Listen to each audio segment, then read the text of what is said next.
కొన్నిసార్లు మనం డిప్రెషన్లో మనం అనే మాటలు చూడండి, ఏమంటాం?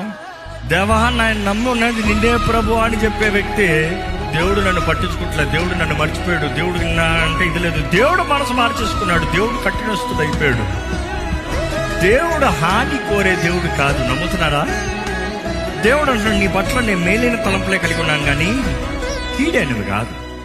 కొన్నిసార్లు దేవుడు పరీక్షించచ్చు, బట్ డోంట్ గెట్ డిప్రెస్డ్. నీవు ఈరోజు ఈ పరిశుద్ధ గ్రంథమైన బైబిల్ చదివినప్పుడు, ఈ చదువుకుంటూ వెళ్ళేటప్పుడు నువ్వు అర్థం చేసుకోగలుగుతావు, దేవుడు అనేక స్థలాల్లో అనేక స్థితిగతుల్లో నిన్ను నడిపిస్తాడు కానీ నిన్ను విడిచిపెట్టే దేవుడు కాదు. ఒక జీవితంలో ఒక మనిషి నలిగినప్పుడు, ఒకరు ఎప్పుడైతే జీవితంలో నలిగి విరిగి ఇంకా మనుషుల ద్వారా తునీకరించబడుతున్నారో, దేవుడు వారికి దగ్గరగా ఉంటాడంటే కారణం ఏంటి తెలుసా?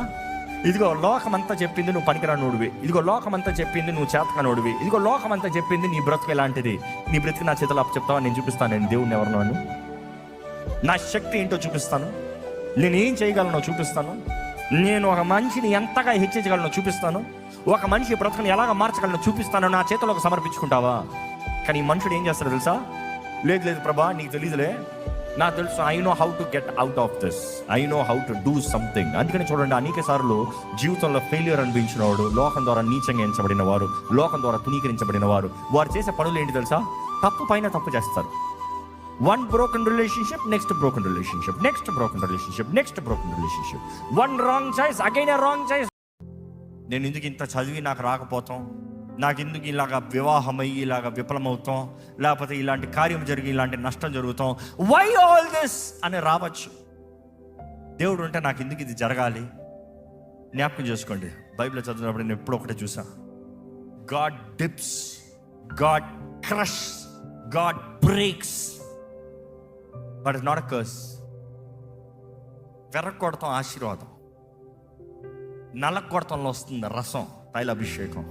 నలకొట్టడంలో, శ్రమ పెడతంలో, the pressure is bending, moulding, making you. వాటిలో నుండి అగ్నిలో పెట్టినప్పుడు కాలిపోతాం మనుషుడు. ఏంట్రా బ్రతుకు అర్థం కావట్లేదురా అన్న పరిస్థితుల్లోకి వెళ్తాం.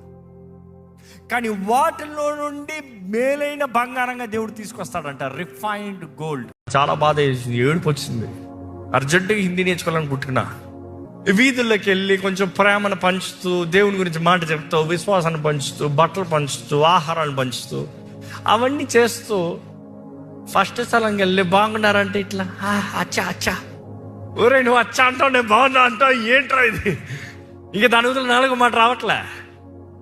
ఆ కైసే హో, ఇంక దాని తర్వాత అదేదో అంటాడా,